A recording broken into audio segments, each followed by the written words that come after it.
Alhamdulillahirabbil alamin wa bihi nasta'inuhu ala umuri dunya waddin. Asyhadu an la ilaha illallah wahdahu la syarikalah wa asyhadu anna Muhammadan abduhu wa rasuluhu alladzi la nabiyya ba'da amma ba'du. Puji serta syukur kita panjatkan kehadirat Allah yang senantiasa memberikan kita kenikmatan-kenikmatan, baik itu nikmat sehat ataupun waktu luang yang kita miliki, sehingga kita mampu melangkahkan kaki kita ke tempat-tempat yang dimana insya Allah meridhoi ke tempat tersebut. Dan alhamdulillah pada kesempatan kali ini, tepatnya pada hari Senin di tanggal 5 Februari 2024, kita kembali di kajian Majelis Sigabah dan Dialog Islam yang insya Allah nanti akan dibawakan untuk pematerinya yaitu oleh Al-Ustadz Amin Mukhtar, guru kita semua. Dan dengan judul yang sedang marak mungkin ya di media sosial, militan-militan, terutama ibu-ibu militan yang biasa tidak mampu secara ini, biasanya di medsos kan mulai ramai. Nah, oleh karena itu tentunya setiap perbuatan atau langkah kaki kita tentunya harus sesuai dengan etika ya yang sedang ramai sekarang terkait etika. Dan tentunya nanti Ustadz akan membawakan tema yaitu hukum menghina calon presiden ya. Itu ya untuk tema kajian Majelis Sigabah dan Dialog Islam pada hari ini. Dan sebelum kepada pemateri, nanti ada beberapa informasi yang biasa yang mesti saya informasikan kepada ikhwatu iman. Salah satunya diantaranya yaitu terkait jadwal Al-Ustadz mungkin ya. Dan ada beberapa program dari Ibnu Hajar dan dari program Dialog Islam. Yang pertama terkait kajian ba'da subuh ya, yang biasa dilaksanakan di pesantren Ibnu Hajar, yang nanti diisi oleh Al-Ustadz Amin Mukhtar. Bagi waktu iman yang ingin menyimak, yang berlokasi tidak jauh dengan pesantren Ibnu Hajar, mungkin bisa datang langsung ke pendopo ataupun bisa menyimak melalui Facebook media Ibnu Hajar. Kemudian jadwal Al-Ustadz selanjutnya yaitu kajian Selasa malam di Masjid At-Thahariyah, yaitu di Cihamplas pukul 20 atau pukul 8 malam ya. Untuk pematerinya sama oleh Al-Ustadz Amin Mukhtar, dan mungkin untuk temanya nanti bisa dilihat di Instagram Sigabah ya. Kemudian program dari pesantren Ibnu Hajar yang selanjutnya ini ada penerimaan santri baru Ibnu Hajar. Ini diinformasikan bahwasanya batas penerimaan untuk santri itu sampai tanggal 18 Februari 2024. Bagi waktu iman yang ingin belajar lebih dalam terkait ilmu alat ya ataupun terkait hadis dan tafsir, mungkin ini menjadi salah satu rekomendasi ya. Dan untuk keterangan lebih lanjut mungkin bisa langsung menghubungi Ustadz Ibad untuk nomor teleponnya di 0896 8374 6759. Itu mungkin bagi yang ingin bertanya-tanya ya. Dan selanjutnya yaitu terkait zakat infak dan sedekah bagi waktu iman yang ingin mendukung program-program dari Dialog Islam ya, bisa menyalurkan zakat infak sedekahnya ke Bank BRI mungkin di 0886 01032 045537. Itu untuk Bank BRI. Dan untuk Bank BSI di 11955 05008 ya, atas nama Yayasan Dialog Islam. Dan satu lagi mungkin terkait tabungan kurban Dialog Islam, bisa langsung bertanya ke call center kami, nomornya mungkin ada di bawah Bagi Watiman yang ada di sini mungkin bisa langsung bertanya ke depan ataupun ke Kang Fahmi ya. Bisa langsung. Manya nge-WA atuh. Kan lucu. Ya, kita langsung saja untuk memaksimalkan waktu ya. Kita persiapkan hati, pikiran, mata kita untuk mendengarkan segala pemaparan dari Al Ustadz Amin. Mudah-mudahan ini menjadi bekal kita di tahun politik ya, terutama yang sekarang lagi rame atau panas di medsos.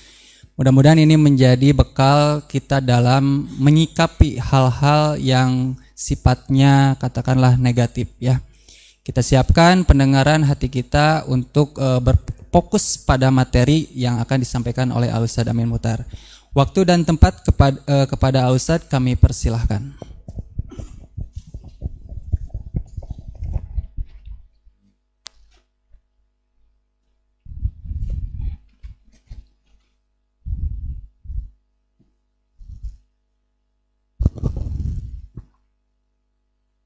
Alhamdulillahilladzi faddalana ala katsirin min ibadihil mu'minin wa asyhadu an la ilaha illallah wahdahu la syarikalah wa asyhadu anna Muhammadar Rasulullah allati la nabiyya ba'dah amma ba'd. Faqala Allah ta'ala fil Qur'anil Karim a'udzu billahi minasy syaithanir rajim innamal mu'minuna ikhwah al-ayah.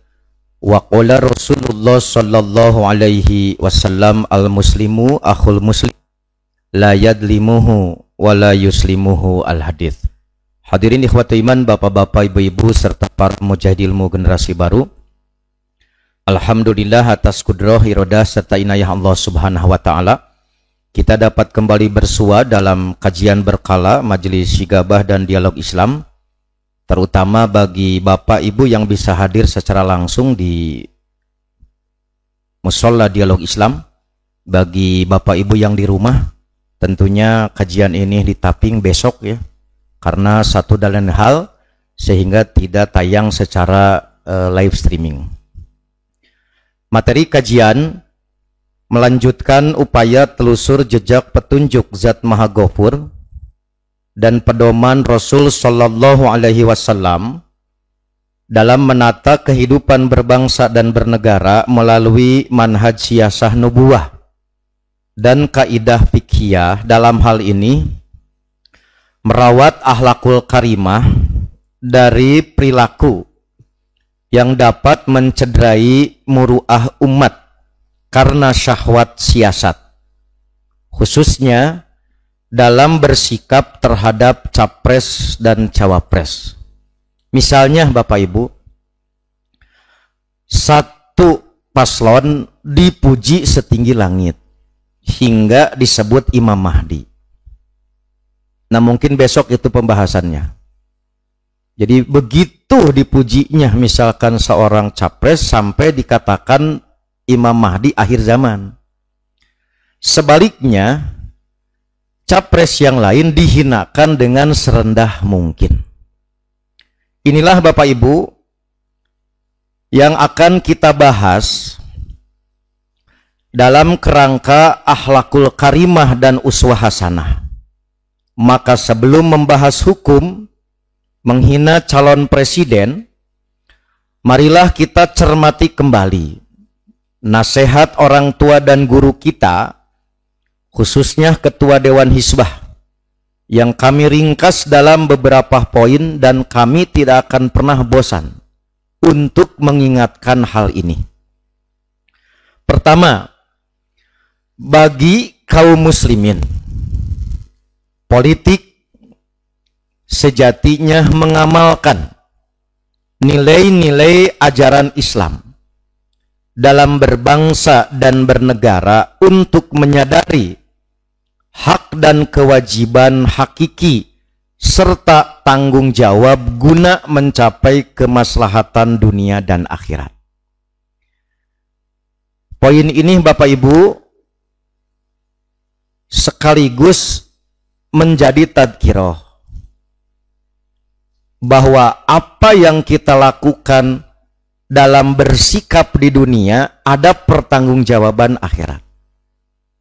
Berarti saya akan terus mengingatkan, bagi kita keterlibatan dalam urusan siasah, maka itulah bukan tujuan, tapi hanyalah sasaran, karena pokok kita adalah akhirat. Jadi kalau orang kikian tebu gitu, nyariweuh, puguh gitu bari pasea, komok gitu maeleh gitu. Di akhirat itu lebih panjang hisabannya, maka itu harus kita sadari. Marilah Bapak Ibu, kita luruskan niat ikhlas karena Allah. Di beberapa pertemuan yang lalu, ketika Ibu cenderung kepada caleg tertentu karena memenuhi kriteria, walaupun dia tidak memberi apa-apa pada kita, tapi kita karena ikhlas karena Allah, maka niatkan untuk ibadah. Maka tanggal 14 Februari Bapak Ibu, bagi kita tambahnya kita seperti menghadapi Lebaran. Semangat Bu, darek ibadah. Bahkan kalau perlu ibu sudah bangun sebelum tidur. Kalau perlu buat kupat pemilu, beda pilihan di bilik suara, kita undang makan bareng botram. Yang penting memperlihatkan tanda tinta biru. Ini kan harus terus kita bangun, apalagi kita ahli pengajian. Maknya atau setahun-tahun orang tengaji, gara-gara beda pilihan, lalu tiba-tiba, mohon maaf Bu, memperlihatkan perilaku sarua awai jeung tengaji. Apa artinya dipupuk sekian lama? Gara-gara ibu punya kecenderungan yang berbeda, luntur. Hanya dalam sekejap, itu yang jangan sampai terjadi. Karena bahasa kami, sudah kita tanam jauh-jauh hari, sudah kita deposit akhirat, di cancel, di withdraw namanya itu Bu. Karena apa? Perilaku menghadapi 14 Februari tentu itu teramat disayangkan. Jadi mari kembali Bapak Ibu, saya ingatkan, luruskan niat ikhlas karena Allah. Karena kiprah kita dalam urusan siasah itu bagian dari ibadah yang harus berbuah baik di akhirat. Yang kedua, karena berpolitik bagi kaum muslimin haruslah dilakukan dengan akhlakul karimah sebagai perwujudan pengamalan ajaran Islam dalam berpolitik, jujur dan adil. Karena itu, dengan alasan apapun tidak dibenarkan, tidak boleh dilakukan dengan menghalalkan segala macam cara demi kepentingan sesaat, rela merugikan kehidupan sepanjang hayat hingga akhirat. Kemudian dalam menghadapi situasi politik saat ini, hendaklah kaum muslimin, khususnya yang terdidik melalui majelis taklim, memperlihatkan akhlakul karimah dan menjadi uswah hasanah. Mudah-mudahan ibu peperiheun atuh diajak tina mimbar mahese, ai kutumah ku politik memperlihatkan politik santun. Tuh ibu teh, komo ibu tim ses, orang lain lebih kabita. Eta ibu tim ses mana? Nomor 4 gitu. Nya non Bawaslu eta mah jeung KPU nomor 5. Orang lain menjadi tertarik. Oh begitu ya cara ahli pengajian dalam berpolitik. Begitu santun membuat orang tertarik. Orang yang tadi anti majelis taklim, karena kita berakhlakul karimah dan beruswah, orang kemudian tertarik untuk ikut terus ngaji walaupun politiknya selesai. Ieu mah majelis taklim nu aya we jadi bubar. Gara-gara naon? Tidak berakhlakul karimah. Keur masa eutik. Gara-gara tadi tidak berakhlakul karimah dalam bersiasah, malah nu aya ge bubar. Tentu itu tidak diharapkan. Nah, tak terkecuali Bapak Ibu, di antara akhlakul karimah dan uswah hasanah yaitu bersikap selektif dalam menerima setiap informasi. Entong pedah kieu Bu, kita cenderung ke nomor 1 misalkan. Ada berita yang menjelekkan nomor 2 diteleg. Caplu. Nah, disebarkeun deui sampai disebut berkali-kali. Padahal kita tidak tahu sumbernya dari mana. Begitu tadi data ngagoreng ke nomor hiji, bebeakan. Tanpa diseleksi, padahal nomor hiji nomor 2 oge dua nanti alus nu ngaberitakeun anu teu balik. Itu yang terkadang kita lupa, padahal kita belajar ilmu hadis. Sebelum kita menerima kebenaran berita, dicek dulu siapa rawinya. Ibu sampai katalar 40.000 rawi atuh. 15 tahun Amin Muhtar, ibu mangan 1 tahun. Sampai mengenal siapa ayahnya, di mana tadi rumahnya, siapa temannya, ari bab nu kieu Bu. Begitu narima dana WA, belum pernah nanya dari mana. Teleg karena cocok. Nah itu bahaya. Itu tidak menunjukkan perilaku akhlak muslim. Maka kita dilakukan tabayun.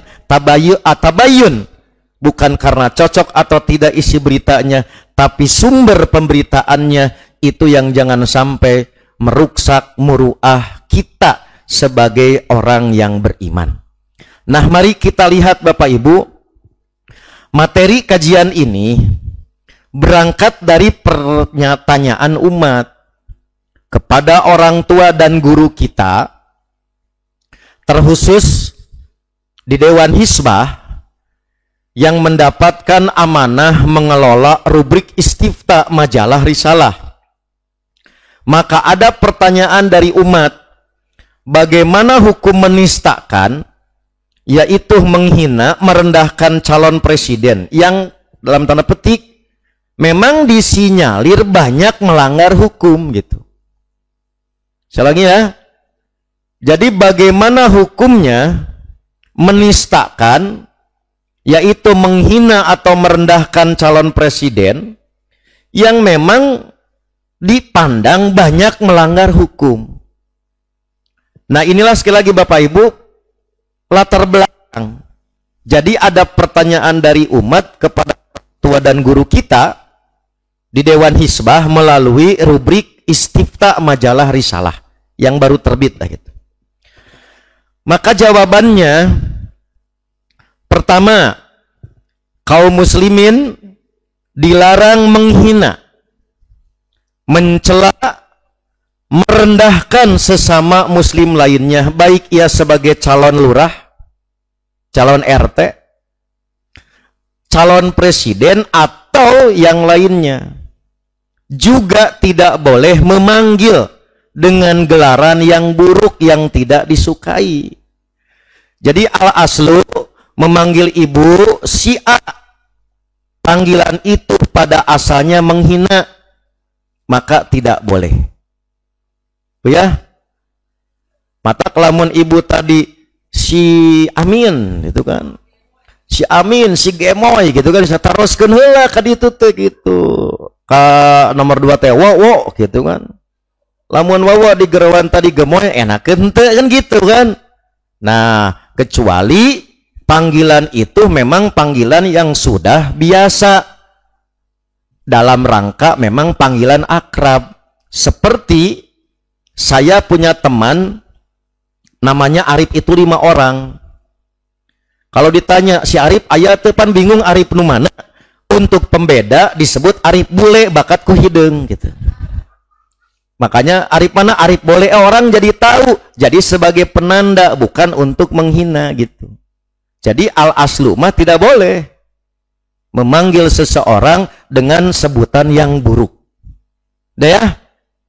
2, yang menjadi dalil, saya yakin Bapak Ibu sudah terlalu akrab ayat ini yang mengingatkan adanya kehormatan bagi sesama muslim, sehingga kita tidak boleh saling mengolok-olok, tidak boleh saling mencela, tidak boleh memanggil dengan panggilan, dengan gelar-gelar yang buruk, karena perilaku yang demikian kebiasaan orang fasik.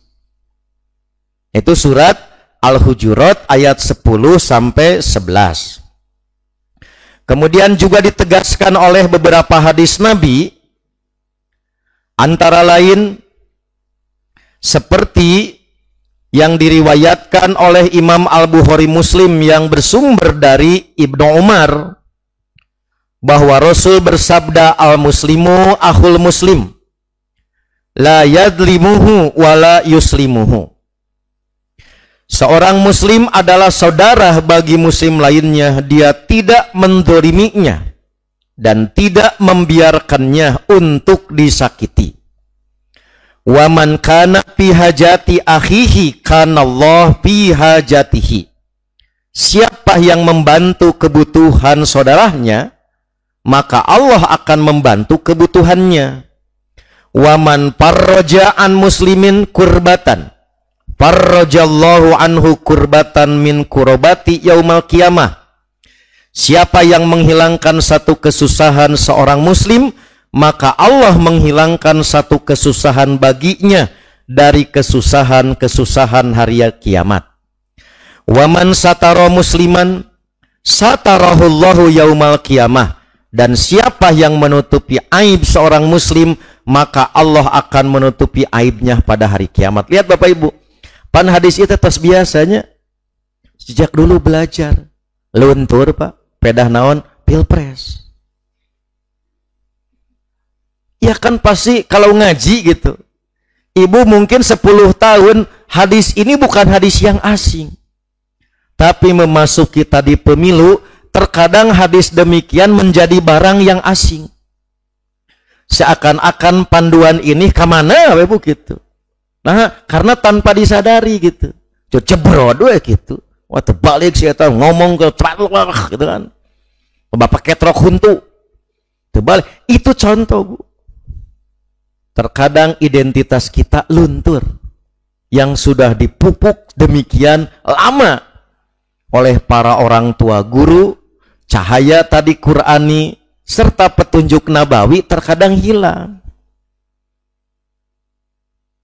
Ya mending Bu, mohon maaf Bu, mending kalau memang Ibu demikian terpengaruh oleh tim ses, oleh buzzer. Tapi bagaimana kalau mereka yang demikian memang mengkondisikan kita? Supaya apa? Supaya telanjang dari nilai-nilai kebaikan. Kulantaran cocok, setuju Ibu teh, padahal keur ditaranjangan. Ibu. Nah, bahasa legek budak ayeuna Bapak Ibu, maka kita sedang menjadi proksi. Tanpa disadari, padahal sedang dilucuti akhlakul karimahnya, itu mah butuh dukungan. Maka ketika Ibu mengiyahkan berhasil. Jadi leheung lamun tadi mah Ibu hanya sekedar meninggalkan hadis ini, tapi disadari atau tidak sedang masuk dalam jebakan proksi gitu. Diruksak identitas kita. Tujuannya bukan sekedar tanggal 14 sebetulnya Bu gitu. Ternyata menelanjangi kita jadi permanen, maka pemilu hanyalah sasaran antara saja. Ini yang mohon Bu, harus kita cermat. Seperti saudara kita, seperti teman kita, seperti sagrup jeung urang, padahal mah beda gitu. Ya, nikmat gitu. Aduh, sacenah kumahanya presidennya tetep balik. Daripada tim medsos, Mbak mending datangan ke Hambalang gitu, Mbak. So, kusimburing di telepon. Iraha panggih. Terbalik gitu, oh wowo gitu kan. Di telepon. Oh, ieu terbalik teh jamaah pengajian daripada di medsos disumpingan. The power of mama gitu kan. Begitu juga dengan calon-calon yang lain. Tidak berkomentar tanpa senang. Sekiranya tadi ada kritikan, disampaikan, minimal dititipkan. Sudah Bu? Dah, jadi sekali lagi, hadis ini terkadang tidak menjadi panglima saat syahwat siasat itu bertahta pada diri kita. Luntur gitu. Kemudian dalam hadis lain ini ada satu perilaku yang memang cukup gawat sekiranya tidak segera kita hentikan. Tindakan-tindakan yang demikian seperti yang Nabi sabdakan, sibabul muslimi pusukun wa qitaluhu kufrun.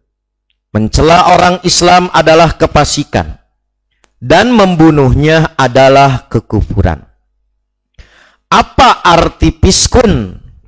Di dalam hadis ini secara umum Al-Hafidh Ibnu Hajar memberikan penjelasan bahwa al-fisku fil lughah al-khuruj. Fisku ialah keluar. Pengertian syariat yaitu al-khuruju an ta'atillah wa rasulihi, keluar dari ketaatan Allah dan Rasulnya, wa fi urfi syar'i asyaddu minal isyan, dan menurut kebiasaan syariat bahwa piskun itu lebih fatal, fasik itu lebih berat daripada sekedar maksiat. Oleh karena itulah Bapak Ibu, bagaimana seharusnya agar kita tidak termasuk manusia-manusia yang dinyatakan piskun, bahkan dalam kondisi tertentu menyerempet kepada kufurun. Hendaklah kita lakukan untuk menasehati dan beramar ma'ruf nahi munkar ketika saudara muslim kita melakukan keburukan. Misalkan Bapak Ibu, Nabi Shallallahu Alaihi Wasallam telah memberikan panduan, sekiranya ada keburukan di saudara kita termasuk di capres-cawapres,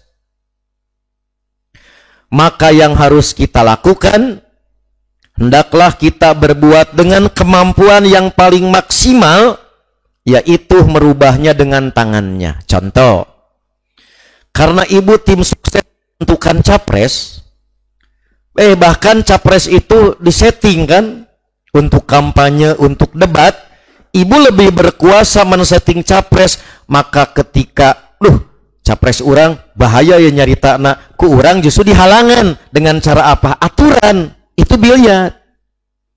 Entong sabalikna, benar Pak, si eta mah tuman atus-atus gitu Pak. Kalau di seuneun kurang teh kudu nama di rem, kurang teh gitu. Kalau di amunisian atau pugubu, capres yang biasana beradab, capres yang biasana beretika, gara-gara tim sesna urang atuh nepi ka menyerang personal. Padahal mah tara kitu biasana oge capres urang teh santun kulantaran gawe jeung ibu. Capresna nu jadi galak. Itulah contoh. Jadi bioyad ini lebih dulu. Dalam kerangka ini, ibu punya hak nyoblos. Hei calon presiden, suara kami menentukan kemenangan Anda. Kami tidak akan rela kalau suara kami dipakai modal justru untuk meruntuhkan peradaban. Maka saya tidak ridho. Hei nomor 1, abdi terek nyoblos didinya. Lamun didinya tidak berakhlakul karimah, saya cabut mandat saya. Itu kan bisa Bu dilakukan.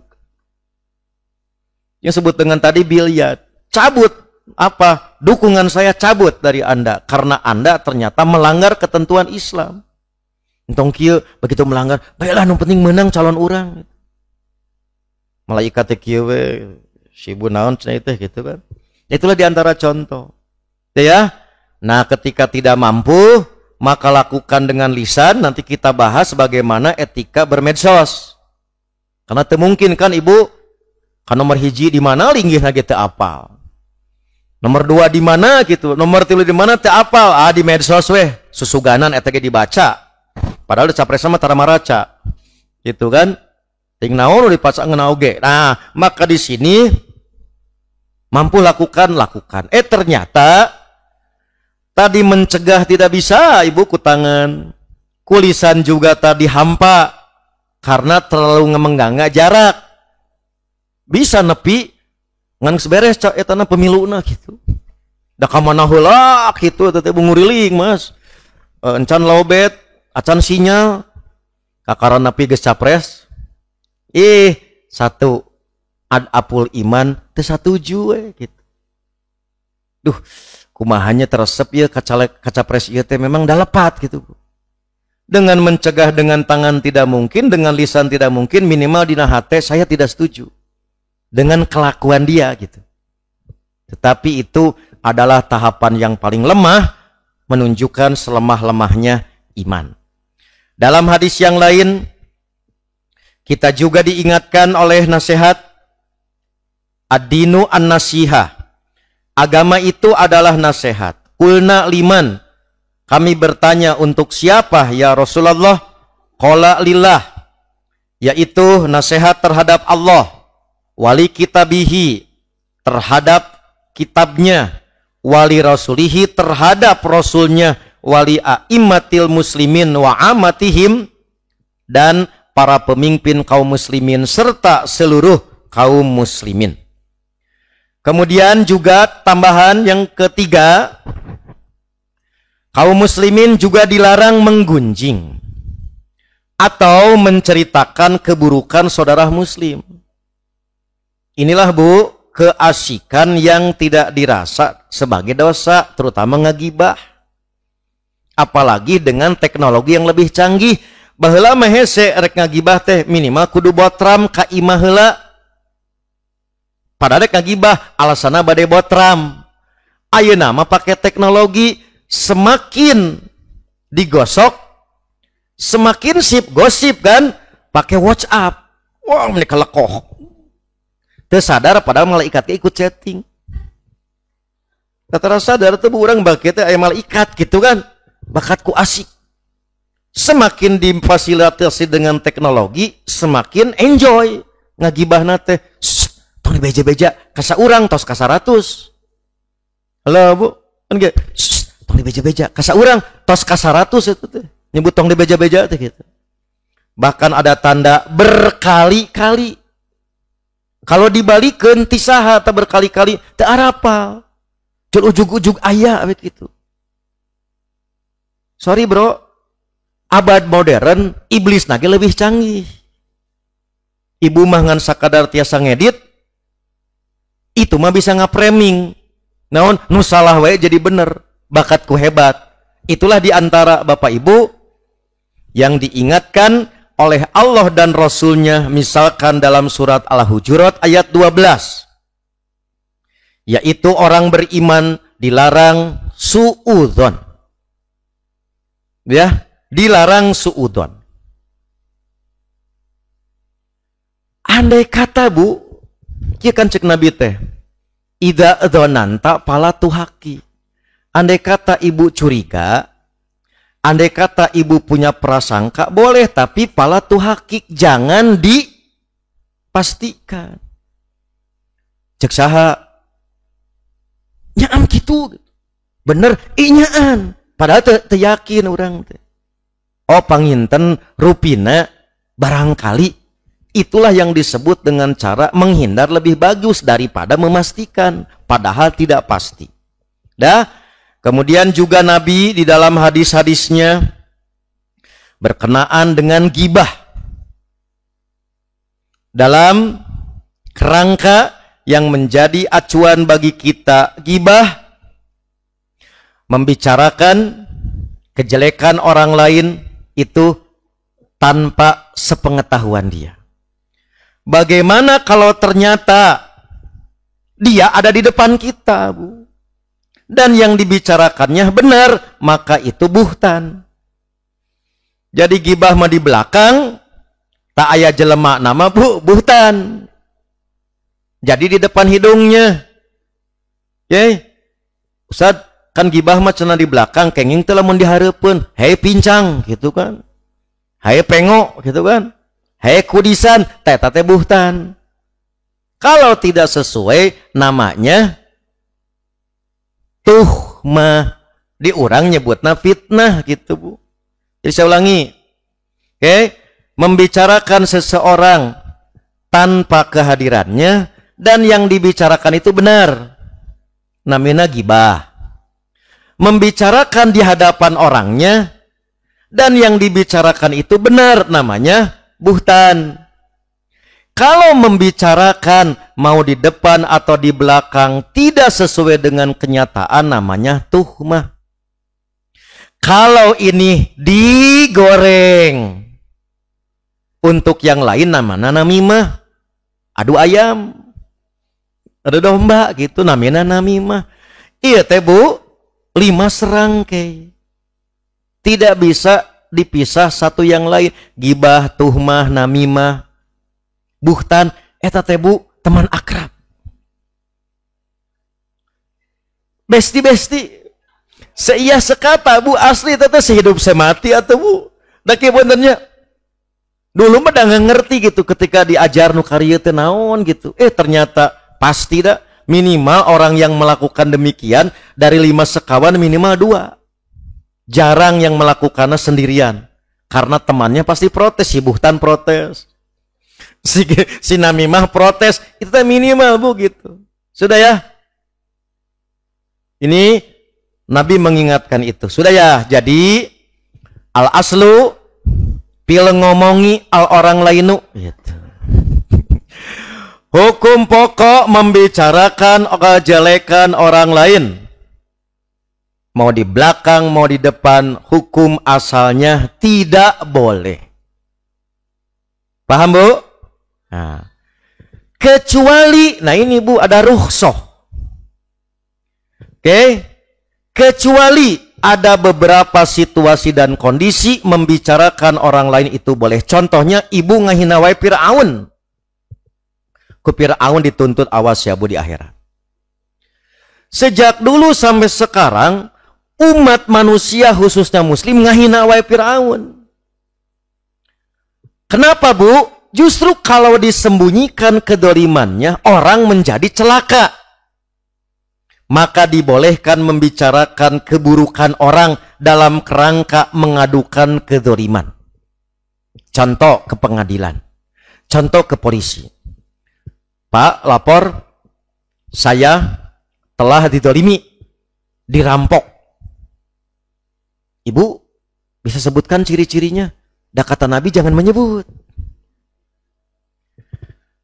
Ibu barangkali gimana, ada tanda-tanda khusus, nggak boleh sebut gitu. Kira harek beres masalah tuh gitu. Nah maka dibuka dalam rangka apa? Mencegah atau menindak kedoliman. Maka keburukannya terkadang boleh. Itulah yang kita sebut dibuka bruk-brak di pengadilan. Siga duduluran Bu sebelum kasus makan. Silih jaga Bu, begitu tos di hadapan pengadilan mah padahal pengadilan dunia. Belum pengadilan akhir, bruk-brak atuh Bu. Yang saling melindungi, saling menutupi. Oke? Karena jebol. Masuk pengadilan, di sidang dibuka Bu. Boleh dalam kerangka apa? Mengadukan kedoliman. Kedua, memohon pertolongan untuk mengubah kemunkaran dan mengembalikan pelaku maksiat kepada kebenaran. Ibu, kita mengadu resah dengan kelakuan anak. Padahal asalnya anak punya privasi. Nggak boleh diobrol-obrolkan lain dah budak ibu. Tapi ibu angkat tangan. Oke? Pun anak mah Bu, maca Fatihah 7 ayat wae salah 15. Maka ibu minta bantuan untuk mendidik anak, terpaksa dibuka si aibnya itu. Dalam rangka apa? Dalam rangka mencegah pelaku atau diharapkan ada kesadaran. Kenapa harus terbuka? Supaya lebih tepat dari sisi cara. Itu pokoknya Ustaz putra ibu mah batur mah karek huap main sama jol beak begitu saboboko. Sebutnya teh satungkulan gitu. Pugu atau naon rewog dah. Naon rugi bandar gitu. Tak ulah asalna teh Bu. Incu ibu mah Ustaz lamun naik tara turun deui gitu. Mun teh terekalan teh gitu. Jol pupus we kenteng tetangga gitu. Bade naon kituna teh nggak boleh. Kecuali tadi kita menerangkan kepada orang lain yang diharapkan bantuan. Kemudian ketika meminta fatwa, khususnya fatwa-fatwa yang berhubungan dengan urusan muamalah. Oke, karena ada sengketa, ada masalah suami istri, ada masalah dengan teman yang terkadang harusnya ditutup, terkadang dibuka karena kebutuhan fatwa. Kemudian untuk memperingatkan kaum muslimin dari keburukannya dan menasihati mereka. Nah, ini kasusnya Bapak Ibu sama seperti bab mengkritik. Tolong dibedakan antara kritik dan gibah, kritik dan buhtan. Contoh yang terbaik itu dalam ilmu hadis, Bu. Okay? Untuk melihat seseorang itu benar atau tidak, diterima atau tidak pemberitaan riwayat, itu kan harus dibuka. Evaluasi positif, evaluasi negatif. Evaluasi positif namanya ta'dil, evaluasi negatif namanya jarah atau tajrih. Kan harus dibuka, Bu. Tadi teh kan dia pelupa, pikun, ngompol di mana wae, tara cecebok. Dia tadi menipu orang, kan asalnya tidak boleh. Tapi kalau disembunyikan, betapa celakanya umat menangkap berita dia disangkanya benar. Maka dilakukan kritik. Tetapi Bapak Ibu, tujuannya tiada lain supaya kalau yang bersangkutan langsung berarti supaya sadar, orang lain terselamatkan. Justru kalau disembunyikan aibnya bahaya. Ibu masih ingat kata-kata saya? Lamun rek bener, lamun rek jahat sing bener. Lamun jahat sing baleg. Nah, orang jahat berwajah bagus, orang ketipu. Maka orang yang tahu buruknya harus membuka. Orang jahat bertampilan jahat, orang hati-hati. Nah, maka dalam kerangka itulah Bapak Ibu, kritik boleh gitu. Ya. Jadi mengkritik dalam kerangka apa, Bu? Kurang lebih poin-poin yang tadi. Maka boleh untuk dilakukan, tidak termasuk gibah, tidak termasuk buhtan, tidak termasuk namimah. Tetapi kembali harus dengan niat yang lurus. Tujuannya adalah memperbaiki kesalahan yang ada. Niatnya tuh sing lempeng. Yang kedua, caranya. Sekiranya cukup sindir sampir, cukup dengan bahasa simbolik, gak usah disebut namanya. Seperti sampai hari ini kita gak pernah tahu nama Fir'aun aslinya siapa. Karena tidak berkepentingan nama aslinya. Lamun nama aslinya diudag-udag nanti personal. Dendam kesumat pribadi. Ibu pernah ditipu ku Fir'aun. Cukup dengan nama simbolnya. Tapi tidak pernah tahu siapa nama aslinya. Jadi mungkin Bu, si eta teh balik teh. Sa si eta teh, pokona mah da moal aya deui. Teu secukup. Nepi ka dieu udag ku ibu. Sa si eta teh gitu. Kajian mayar sok ka dieu sebutkeun. Enggak usah. Karena kalau tadi sampai urusan personalnya berarti sudah melampaui dari kebutuhan kritik. Maka sudah menyangkut urusan tadi masuk kepada gibah atau buhtan. Jadi satu niatnya sing lempeng, Bu. Oke. Yang kedua, caranya ketika cukup dengan sindir sampir, cukup dengan simbolik, cukup dengan tadi bahasa umum tanpa harus disebut nama, cukup. Tapi kalau tadi terpaksa harus menyebut nama seperti para rawi disebutkan, maka para ulama terpaksa menyebut. Dalam kerangka inilah Bapak Ibu, maka para ulama ditanya, diprotes. Misalkan Abdullah bin Mubarak, kemudian Yahya bin Ma'in, gurunya Imam Bukhari. Kieu Bu protes nanti. Hei Yahya gitu. Kamu telah melakukan gibah. Karena kamu si A begini, si A begini, si B begini. Bukankah gibah itu dilarang? Maka Yahya bin Ma'in dan para ulama lain, dihujat oleh yang bersangkutan di akhirat itu lebih baik daripada saya dihujat oleh Nabi. Kenapa kau tahu keburukan seseorang, engkau diam saja? maka menyebutkan keburukan demi kemaslahatan dengan cara-cara yang beradab terkadang itu jauh lebih baik daripada mendiamkan bahaya yang timbul itu justru terjadi dalam lingkungan kehidupan kita. Nah Bapak Ibu, karena waktu jua yang memisahkan kita, dari berbagai penjelasan itu tidak berlebihan sekiranya para ulama, orang tua dan guru kita di dalam menjawab pertanyaan itu mengambil kesimpulan. Satu, menghina pribadi seorang muslim hukumnya haram. Ulang ya. Menghina pribadi seorang muslim hukumnya haram. Dua, wajib menasehati dan beramar ma'ruf nahi munkar kepada seorang muslim yang melakukan keburukan. Ketiga, mengkritik dan membicarakan keburukan orang lain diperbolehkan selama tujuannya untuk nasihat dan kemaslahatan serta dilakukan dengan cara-cara yang baik dan benar. Sekiranya ada cara lewat silent, DP, sembunyi-sembunyi, lebih notok kena babatok. Apa Bu untuk kena babatok? Lebih kena sasaran dengan silent, dengan hidden. Terkadang itu lebih baik daripada diumbar di medsos. Yang belum tentu diumbar di medsos dianggap nasihat, dianggap malah menghina, membuka aib. Nah Bapak Ibu, demikianlah yang dapat disampaikan.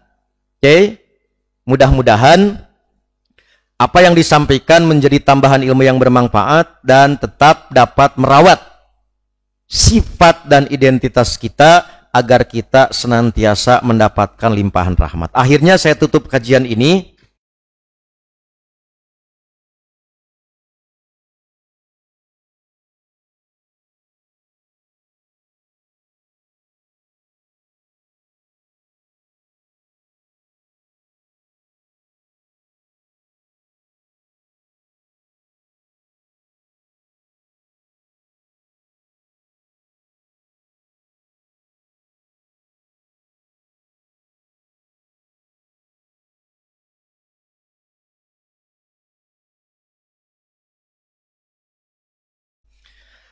Pertama Bapak Ibu, kita dapat menentukan pilihan kepada salah satu pasangan capres dan cawapres yang terbaik daripada mencari yang buruk. Sedapat mungkin carilah kelebihannya, jangan malah kita cari-cari keburukannya. Sekiranya ibu sudah cocok hati, misalkan kuatkan kebaikannya. Jangan malah ibu mengumbar aib kejelekan calon yang lain. Paham Bu? Nah, jadi itu yang pertama yang harus selalu saya ingatkan. Atas dasar pertimbangan akidah itu nomor pokok. Cek ibu, di antara tilu calon, secara akidah Islam yang kita anut, mana yang paling aman gitu. Itu kan? Nah itu pertimbangan anak. Jadi Islam itu harus menjadi pertimbangan pokok. Jangan kieu nomor hiji alus, si nomor tilu mah salat getara ulah gitu. Emang sok ngabandungan ibu? Lebih baik karena cek orang akidah ieu lebih aman. Nu ieu khawatir bukan berarti buruk. Paham Bu? Nah, jadi satu tuh pertimbangannya akidah Islamiyah. Kira-kira di antara tilu mana yang memang akan menenteramkan kita untuk akidah Ahlussunnah wal Jamaah sekarang ke depan. Tuh gitu cara mikirnya teh Bu. Entong kieu aya teu aya capres anggar nganggur. Capres teu aya capres jomblo tak urang mah tos lewat tidinya Bu. Walaupun masyarakat umum masih begitu. Dah, dua, hati nurani. Kalau saya menyebutkan kieu Bu, begitu tampilan pertama begitu menggoda, kudu diajak kampanye kan? Saya ulangi. Begitu ibu ningali kieu we Bu, ieu mah apa adanya. Di antara tilu calon, kesan pertama yang begitu menggoda nu mana? Kudu dikampanyekeun. diajak tekedah. Itulah yang disebut dengan nurani, Bu. Jadi tanpa harus direkayasa. Begitu kita jo terkesan banyak. Tete apa adanya. 3 akal sehat. Jadi yang dimaksud dengan akal sehat Bu punten Bu. Jadi ibu kikieuan teh lain digiring-giring opini gitu. Paksa-paksa aku ka dieu. Ih, itu mah mere susu gratis. Ih, komo itu mah surga gratis. Mung surga mah engke aing gitu. Nya ieu teh soleh tapi pieleheun. Halo. Ieu teh soleh tapi pieleheun. Cik engke ibu lamun ieu eleh ibu rek kumaha jadi oposisi. Tak ulah kitu urang teh tong munafik. Akal sehat kita bekerja mana?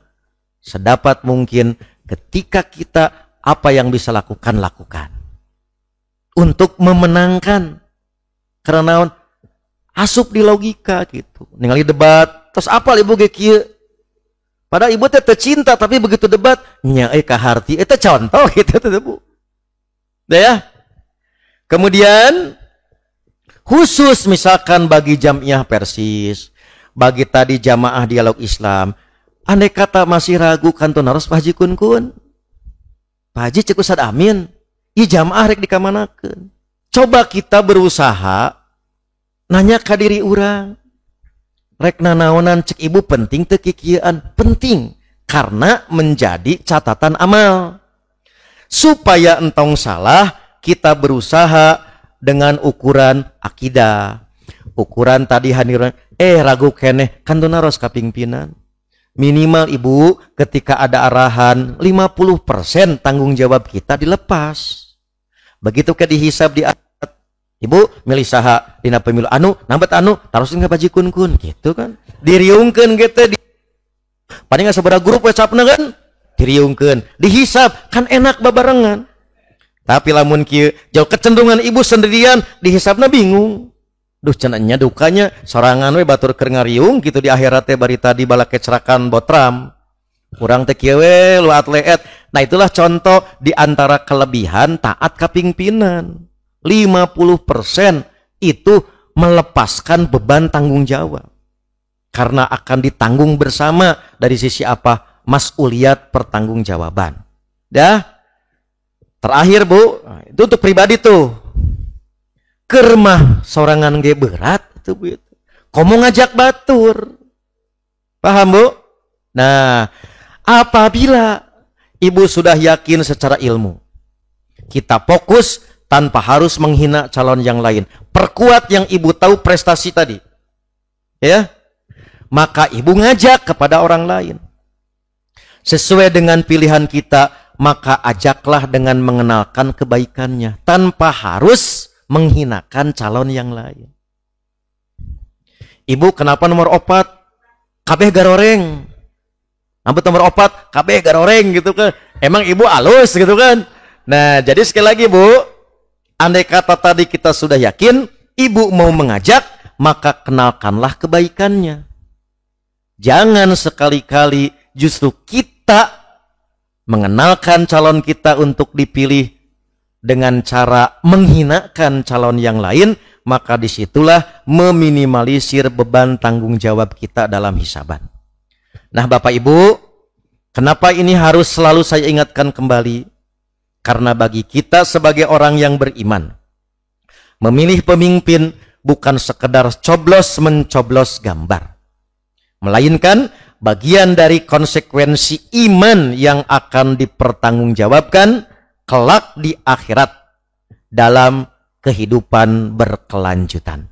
Mudah-mudahan Bapak Ibu, kita semua berharap pemilu tanggal 14 Februari berjalan dengan lancar, aman, tentram, jujur, adil. Ya Bu ya? 2, keterlibatan kita karena didasari dengan ikhlas karena Allah dan kita niatkan untuk beribadah. Mudah-mudahan memang menjadi catatan tinta emas malaikat. Komo nu dipilih ke urang menang. Tapi sekiranya kalah pun tidak ada yang sia-sia di hadapan Zat Maha Rahman saat kita kelola dengan ikhtiar yang sebenar-benarnya. Oke Bu, yang terakhir, jangan hilang kegembiraan. Siapkan ketupat pemilu. Sekali lagi Bu, terasa indah beres nyoblos di aurulem urang taruang. Kan urusan tadi mah bilik suara nepi kayu urang babarengan, itu luar biasa. Maka saya ingin Mbak ahli pengajian, coba kita pelopori. Jadi diumumkan, Bapak Ibu dimanapun Anda berada di grup Mbak, oke, sebagai bagian dari menjaga akhlakul karimah, yuk urang botram setelah nyoblos, oke, nyoblos botramna di imah masing-masing. Itu silahkan diatur, tapi sekali lagi inilah contoh yang saya kira langka Bu gitu dalam situasi kieu. Nu arak-arab ge taregang. Yang sudah tadi dekat juga jaga jarak, maka kita tampilkan kembali sebagai cara agar hubungan ini tetap terawat, terpelihara. Insya Allah dengan sekuat tenaga kita akan turut serta membantu. Bapak Ibu, boleh jadi terakhir nih closing statement karena nggak ada pertanyaan. Datos ngararti yang penak jeung capres mah engke khusus ngobrolna gitu kan. Bu. Jadi keterlibatan kita boleh jadi tidak memberikan dampak yang besar untuk investasi sebuah kebaikan atau perubahan keburukan. Tetapi paling tidak Bapak Ibu, sekiranya keterlibatan kita walaupun belum mampu menggenapkan sesuatu yang ganjil, tapi paling tidak kiprah kita telah berhasil tidak menambah keganjilan yang telah ada. Demikian yang dapat disampaikan, mudah-mudahan menjadi tambahan ilmu yang bermanfaat. Mohon maaf atas segala kekurangan. Pertanyaan apapun silahkan diajukan ke APPIK karena APPIK siap untuk menjawab. Aqulu qouli hadza wa astagfirullah li wa lakum.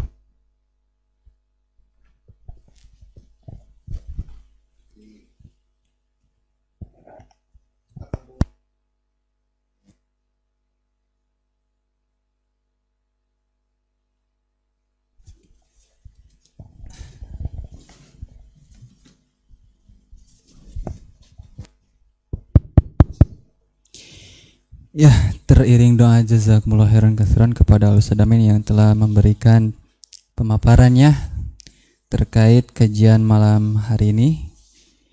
Mudah-mudahan menjadi tambahan ilmu bagi kita semua. Dan mungkin karena kita tidak live streaming ya, kita lemparkan saja. Mungkin apabila yang ingin bertanya silahkan yang ada di sini, baik ibu-ibu atau bapak-bapak. Tapi jangan hanya Ustadz nomor sabaraha gitu ya.